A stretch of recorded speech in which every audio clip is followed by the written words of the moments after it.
सत कबीर की दया अत आदरणीय गरीबदास साहिब जी की अमृतवाणी मंगलाचरण।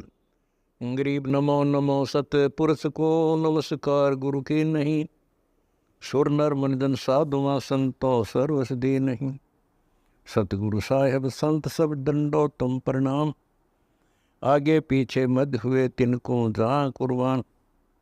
नराकार निर्विषम काल जाल व बंधनम, निर्लेपम निज निर्गुणम अकल अनुबेषुंडनम। सोहम सुरति समाप्तम सकल समाना निर्तल, उज्ज्वल हिरंबर हर दमम बे परवा अथा है। वार पार नहीं मध्यतम, अनाहद मंत्र सुखसलाद मंत्र, अजोख मंत्र बेसुन मंत्र, निर्वाण मंत्र थीर है। आदि मंत्र युगादि मंत्र, अजल अभंगी मंत्र, सदा सत्संगी मंत्र, लौलीन मंत्र गैर गंभीर है। सोहम सुभान मंत्र, अगम अनुराग मंत्र, निर्भय अडोल मंत्र, निर्गुण निर्बंध मंत्र, निश्चल मंत्र नेक है। गैबी गुलजार मंत्र, निर्भय निराधार मंत्र, सुमरत सुकृत मंत्र, अगमी अबंच मंत्र, अदली मंत्र अलेख है। फजलम फराक मंत्र, बिन रसना गुणलाप मंत्र, झिलमिल जहूर मंत्र, सर्वंग भरपूर मंत्र, सैलान मंत्र सार है। निरंकार गर्क मंत्र, तेज पुंज परख मंत्र, अदली अबंध मंत्र, अजप्पा निरसंद मंत्र, अविगत अनहद मंत्र, दिल में दीदार है। वाणी विनोद मंत्र, आनंद असोद मंत्र, कुर्सी करार मंत्र, अनबय उचार मंत्र, उज्ज्वल मंत्र अलेख है। साहिब सतराम मंत्र, साई निकाम मंत्र, पारक प्रकाश मंत्र, हीरंबर उल्लास मंत्र, मौले मलार मंत्र, पलक बीच खलक है। कौन ब्रह्मा का पिता है, कौन विष्णु की माँ, शंकर का दादा कौन है, हमको कूदे बता।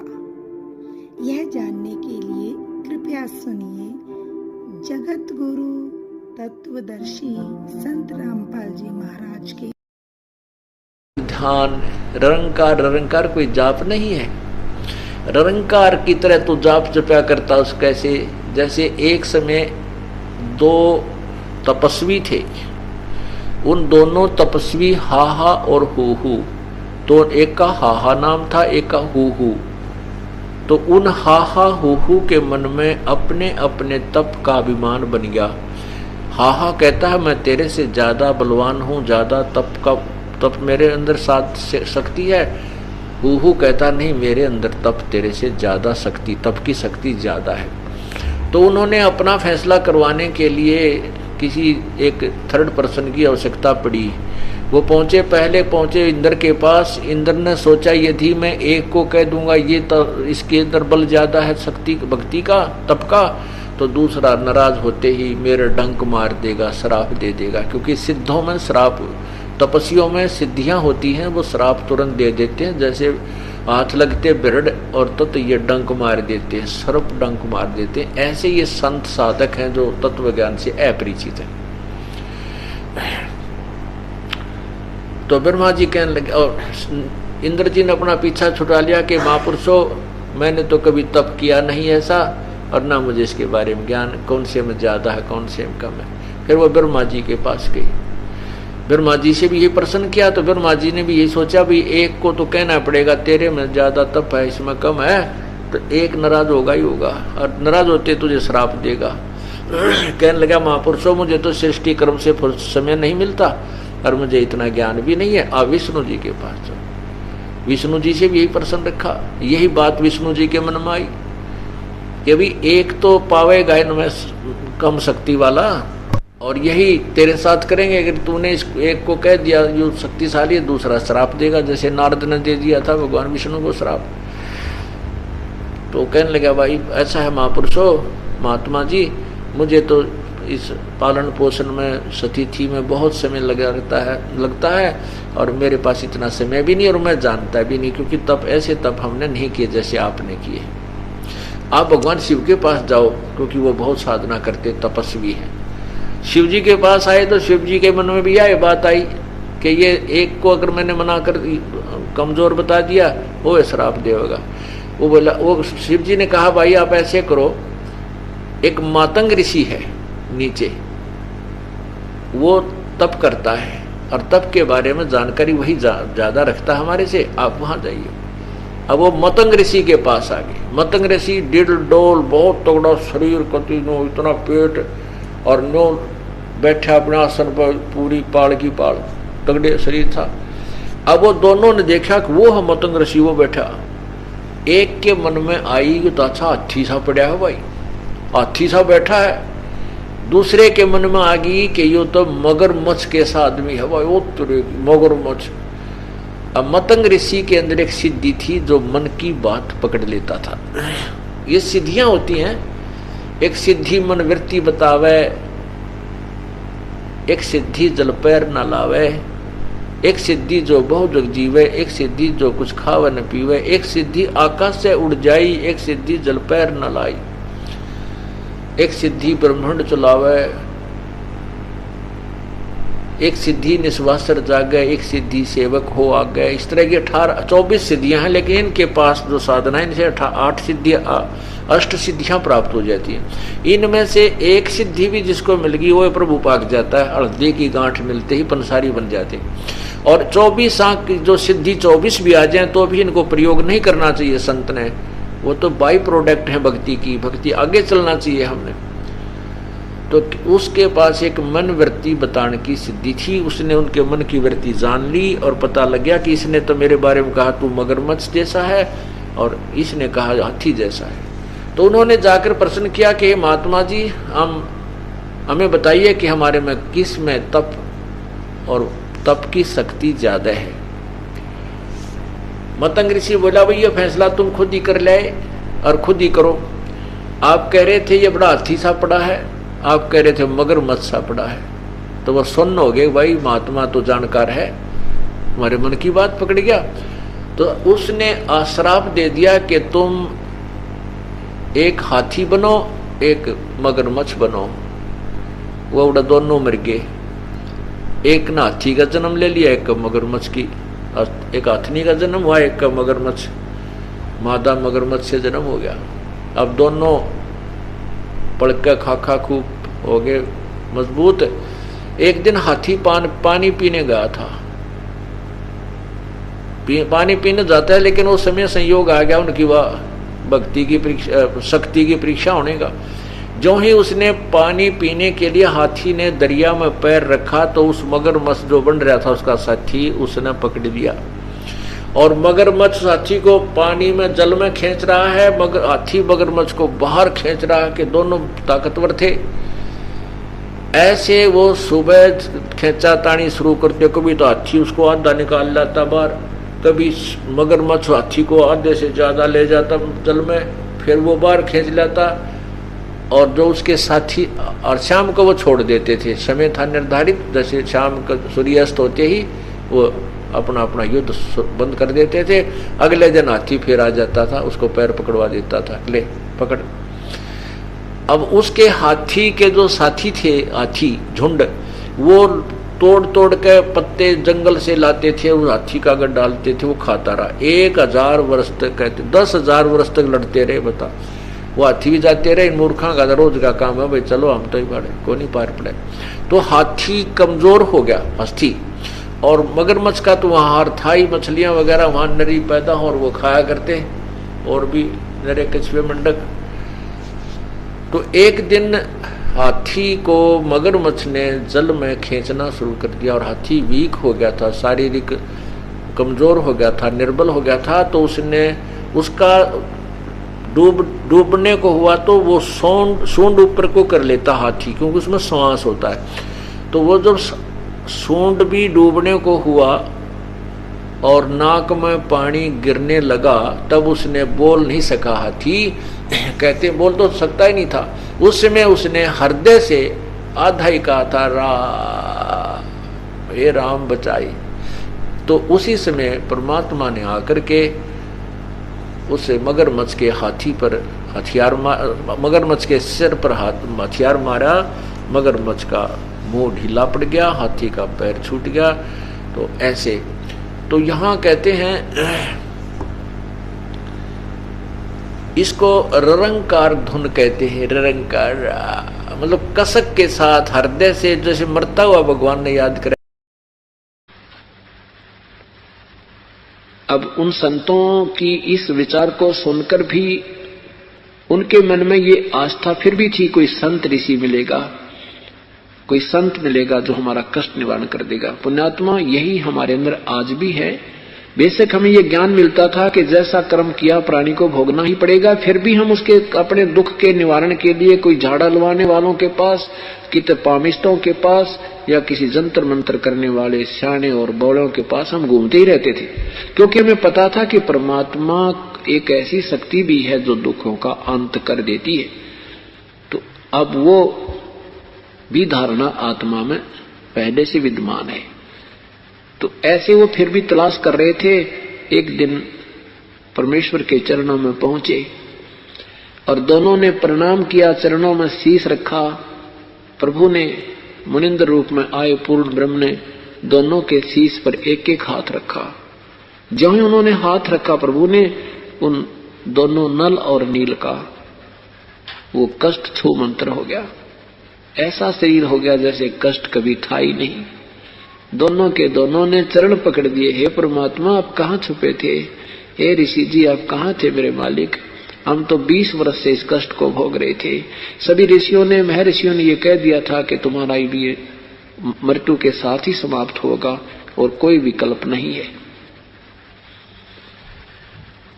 तब परमात्मा बताते हैं, तुम कौन राम का जपते जापम, तात कटे न तीनों तापम। तुम किन भगवानों की भक्ति करते हो जिससे तुम्हारे 3 ताप भी विनाश नहीं हो सकते।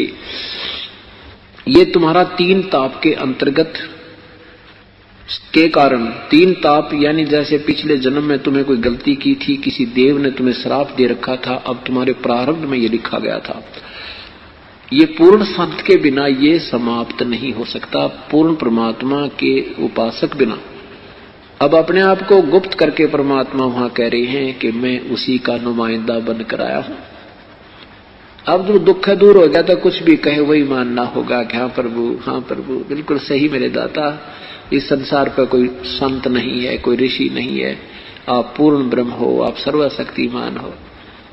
कहा बेटा ये तो एक फर्स्ट एड की है तुम्हारी, अभी तो ना जाने कितने कष्ट और तुम्हारे जीवन में हैं, उनके लिए मैं विधि बताऊंगा, ऐसे आप कीजिएगा, आपका इस जीवन में भी आनंद कल्याण होगा और मृत्यु के उपरांत आप सतलोक से ले जाओगे, फिर कभी जन्म मृत्यु नहीं होगी।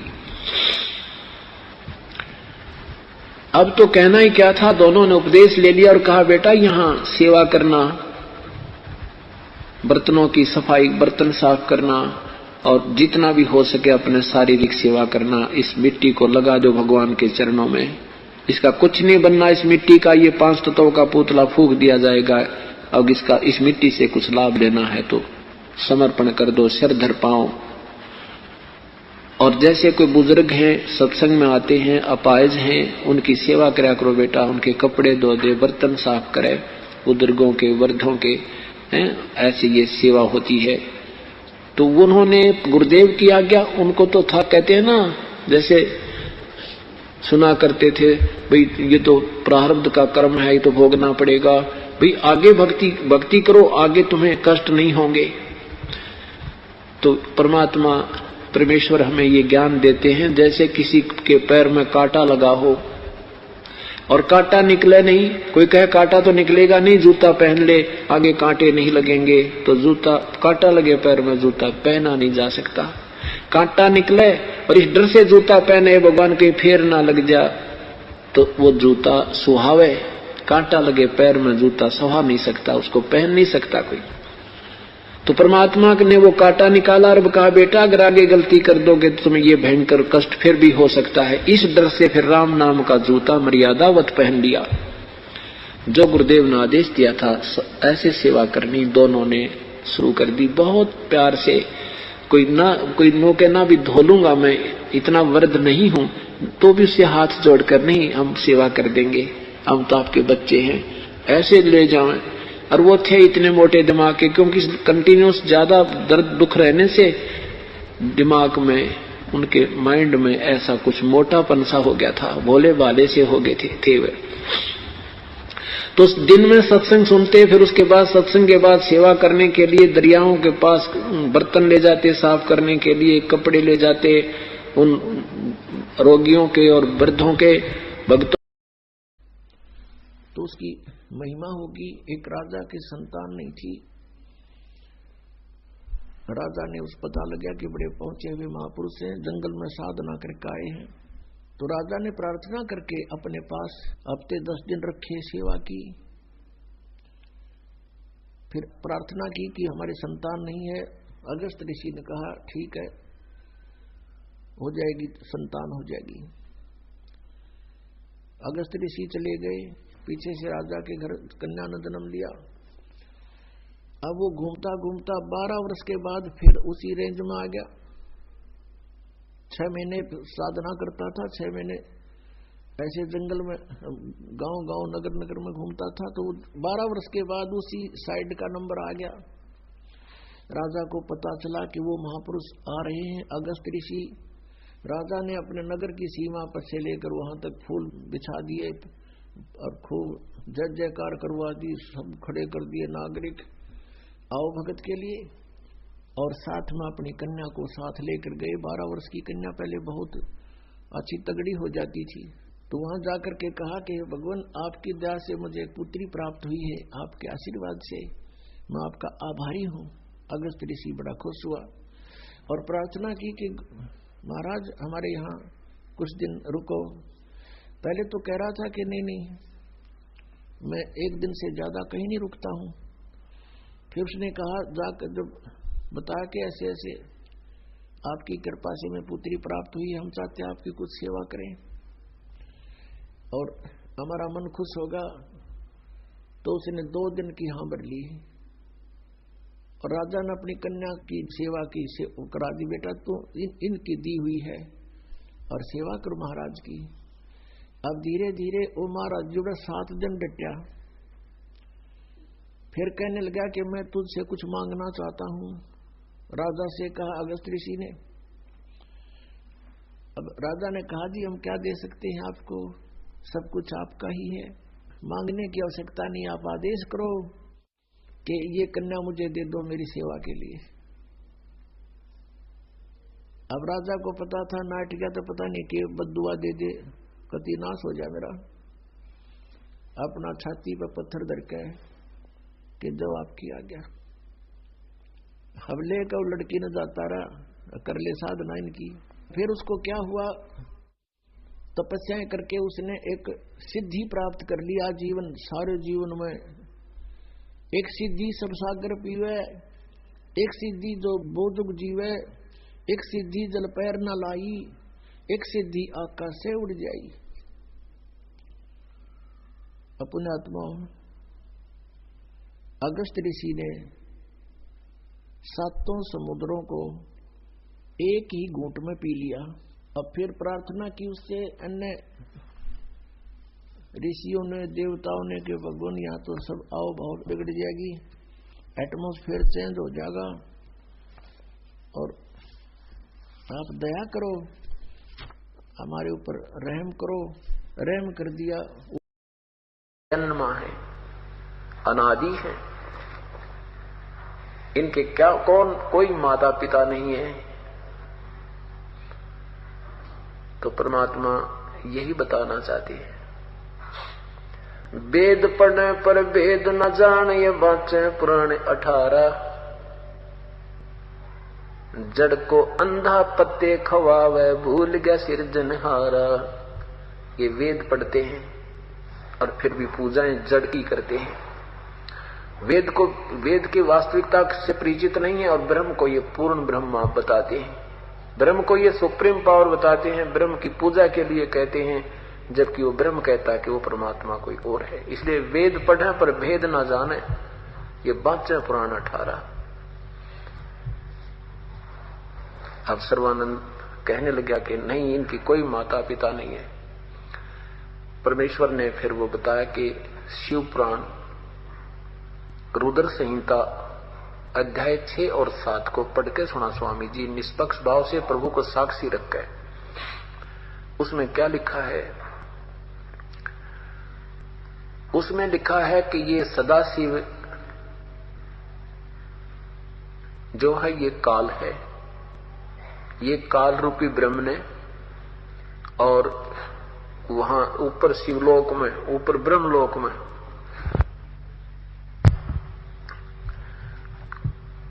एक गुप्त स्थान बनाया, जहां पर इसने दुर्गा और इस काल के संयोग से विष्णु की उत्पत्ति हुई।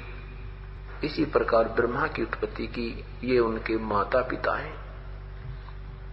अच्छा विस्तृत ज्ञान उसमें लिखा है। अब सर्वानंद जी ने वो अध्याय निकाला, संस्कृत में पढ़ा, देखा, सचमुच ये तो ज्यों का तो लिखा है, लेकिन इनका दाव लगे गया क्योंकि उसमें कोई शिक्षित था नहीं। कहने लगा झूठ बोलता है, ऐसा नहीं लिखा है। फिर परमात्मा ने कहा कि देवी भागवत महापुराण 3रा स्कंद निकाल स्वामी जी, उसमें देख कि एक ब्रह्मा और ब्रह्मा विष्णु महेश से अलग कोई ब्रह्मा और है, एक और विष्णु है, एक और शिव है, और दुर्गा इनकी माता है। उसमें विष्णु जी कहते हैं कि ये मां मैंने देखी थी, ये दुर्गा मैंने पहले देखी थी, ये देवी जब मैं छोटा सा बालक था, पालने में झूल रहा था, ये मुझे लोरी दे दे सुला रही थी, प्यार कर रही थी, लाड कर रही थी, ये अपनी मां है। और विष्णु जी कहते हैं कि मैं ब्रह्मा और विष्णु, हमारा तो जन्म मृत्यु होता है, आविर्भाव और जन्म तिरोभाव में मृत्यु होती है, हम अविनाशी नहीं है। परमात्मा ने ज्यों का त्यों कहा, लेकिन सर्वानंद ने वो संस्कृत सुनानी कर दी, शुरू कर दी। वो ना सुना करके ऐसे कोई और संस्कृत में 1-8 घंटे तक डटा नहीं डटा, संस्कृत बोलता रहा और कहता तू मूर्ख है, तू क्या जाने शास्त्रों के विषय में, तू अशिक्षित है, तुझे अक्षर का ज्ञान नहीं है। तो वहां उपस्थित जनों ने, जो जुल्हा बैठे थे अशिक्षित बेचारे, उन्होंने ताड़ी पीट दी, सर्वानंद जय हो सर्वानंद, वाह सर्वानंद, वाह सर्वानंद। और जिसके आधार से उन अशिक्षितों के फैसले तय और उनका फैसला कर दिया कि सर्वानंद जीत गए और कबीर परमेश्वर पराजित हो गए। परमेश्वर ने कहा भाई ठीक है, तुम जीतते हम हार गए, आप जीत गए हम हार गए, ठीक है जा अपने घर, नहीं तो और क्या करें। तो कहता है कि ऐसे नहीं जाने वाला, मैं लिखवा के लेके जाऊंगा। परमात्मा ने कहा लिख ले भाई, मैं तो शिक्षित हूं, लिख भी आप ही लो। तो सर्वानंद जी ने लिख लिया कि शास्त्रार्थ में कबीर साहब पराजित हुए और सर्वानंद विजयी हुए। परमेश्वर ने अंगूठा लगा दिया। घर आके अपनी मां से कहता कि मां मैं तो जाते हाथ खड़े कर दिए उसने, आपके गुरुजी ने था, और लो वो तो हरा दिया मैंने, अब मेरा नाम सर्वाजीत रख दो। मां ने कहा बेटा एक बार वो प्रमाण दिखा मुझे, जो तू लिखवा के डायक को पढ़ कर सुना दे। अब सर्वानंद ने पढ़ा तो उसमें क्या लिखा था कि शास्त्रार्थ में सर्वानंद पराजित हुआ और कबीर साहब विजयी हुए। तो मां ने कहा रे निकम्मे, तू कहता मैं जीत का, तू तो हार के आया है। तो सर्वानंद बार बार देख रहा और कहता है मां मेरे से धोखे से लिखा गया, नींद में जाग रहा था ना, कई दिन हो गए थे मुझे, रात शास्त्रार्थ करते करते और ऐसे ही निद्रा में था, मैं गलती से लिखा मां, मैंने तो लिखा है, अब फिर जाता हूं। मां ने कहा लिखवा के ले भाई। वापिस गया तो क्या परमात्मा से प्रार्थना की, प्रभु ने कहा लिख ले भाई, फिर लिख लो, कोई बात ना कि मेरे अंगूठे की रेख घिस है, फिर लगा दूंगा। परमात्मा ने दोबारा लगा दिया अंगूठा और उसने वैसे ही लिख लिया। अब आकर के क्या दिखाया, अपनी मां से कहा कि मां सुनाऊं? अब का सुना बेटा। तो सुनाया तो क्या पाया, वही लिखा था कि शास्त्रार्थ ने सर्वानंद पराजित हुए, परमेश्वर कबीर साहब जी विजयी हुए। तो उसकी मां ने कहा कि बेटा आप लिखवा कर लाते हो या मजाक बना रहे हो? सर्वानंद जी ने कहा मां मेरे से धोखा हो गया, फिर जाऊं, मैं ही तो लिखता हूं। तो वापस गए, परमात्मा से फिर प्रार्थना की, तीसरी बार फिर लिख लिया, मालिक ने अंगूठा लगा दिया और एक गवाह के दस्तक सर्वानंद ने और करा दिए। अब उस पर्चे को उस लेख को लेकर के आ रहा है, भयभीत हो चुका था कि ये क्या बात होती है, इतना सावधानी से लिखता हूं, वहां कैसे उलट पुलट हो रहा है। तो अब की क्या देखा कि बाहर देखता हूं ठीक होता है, अंदर जाके पढ़ता हूं ये उलट पुलट होया पाता है। तो घर में प्रवेश करने से पहले ही उसको देखने लगा और जाके कहने लगा, मां सुनाऊं, मां सुनाऊं। कहा बेटा सुना। अब जो ही वो देख रहा था, बोलना चाह रहा था, उसके समय ही अक्षर उलट पलट गए। उसकी आंखों के सामने अक्षर उलटते हुए नजर आए और लिखा गया कि शास्त्रार्थ में सर्वानंद पराजित हुआ, कबीर साहिब विजयी हुए। अब बोल नहीं सका वो नादान प्राणी, जुबान बंद होगी। तब मां ने कहा, रे बोलता क्यों ना विद्वान तू, कैसे बंद होगी तेरी जुबान। बैठ गया कलेजा पकड़ के। तब तक तो सोच रहा था तेरे से गलती होगी। तब उसकी मां ने कहा कि बेटा यह तेरी नादानी है। उस परमेश्वर के चरणों में गिर जाकर कल्याण करा ले नादान। इस अक्षर ज्ञान से नहीं, वो ज्ञान न्यारा है, वो मार्ग अलग है, वो परमात्मा न्यारा है। ये ब्रह्मा विष्णु महेश भी अपनी सीमा तक भगवान है, लेकिन वो पूर्ण परमात्मा नहीं।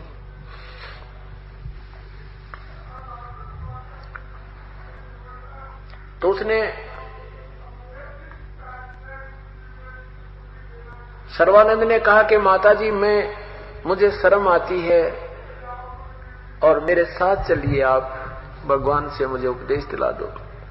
और कहा माताजी सही बात कह रहे थे सत परमात्मा, गीत यही लिखा है पुराणों में कि ब्रह्मा विष्णु महेश नासवान, लेकिन मैंने अपनी मानहीनता के कारण उस सत्य को स्वीकार नहीं किया, क्योंकि उसमें ये अच्छी आत्माएं होती थी। इतना विद्वान होते हुए परमात्मा को स्वीकार कर लेना ये भी बहुत महानता का काम होता है। इनको पंडित कहते हैं, कहते पंडित सोए जो परमात्मा की कथा सुनो, परमात्मा की कथा की चर्चा करो। इसके अतिरिक्त जो भी बातें करते हो, सुनते हो, वह सब व्यर्थ है। ऐसे ही आध्यात्मिक वीडियो देखने के लिए हमारे चैनल विश्व विजेता संत रामपाल जी महाराज को